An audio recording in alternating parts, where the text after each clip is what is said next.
Okay, so this is a question that says, a seller has prepaid his or her taxes on January 1st in advance of the new year.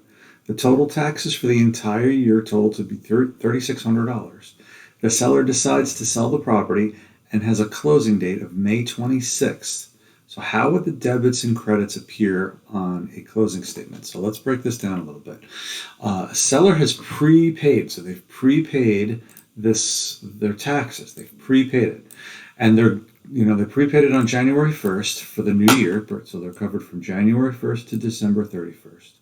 And the total taxes for the year, $3,600. We'll break that number down here shortly. And then the seller decides to sell the property and have a closing date of May 26th. So the seller is responsible for these taxes for the time the seller has owned from January 1st through May 26th. That seller is responsible for that amount of money. We'll figure that out in a moment. But then the buyer is going to have to pick it up moving forward through the rest of the year. So let's figure out how we figure this out.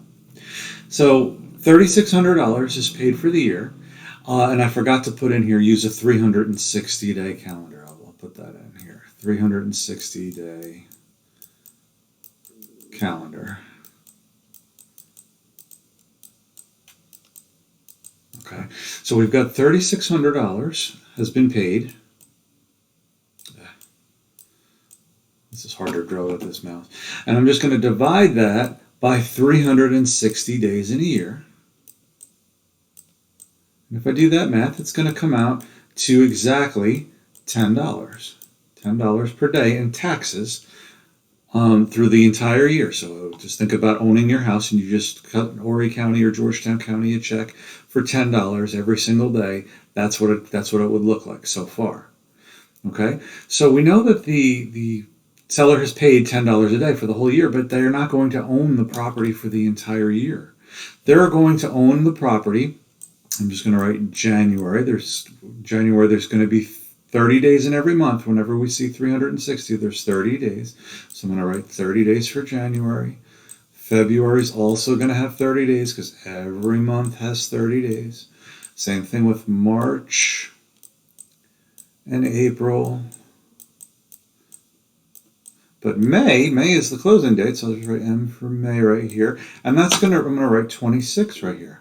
26.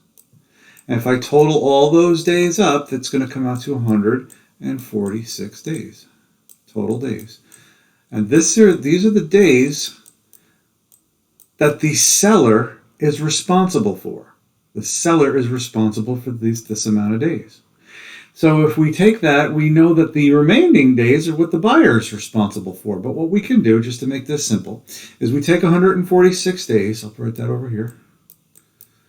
146 times $10 a day.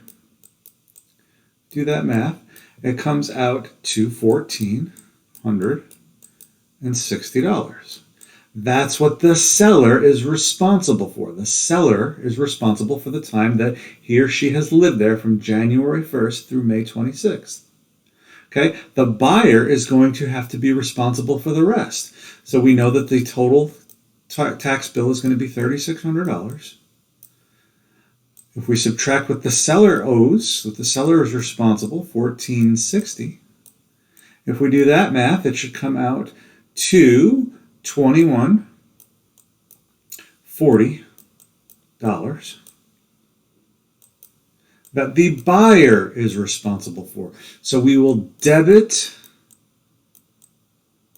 or charge the buyer, because that's what they're responsible for, this $2,140. And we'll also credit back. We'll have to give back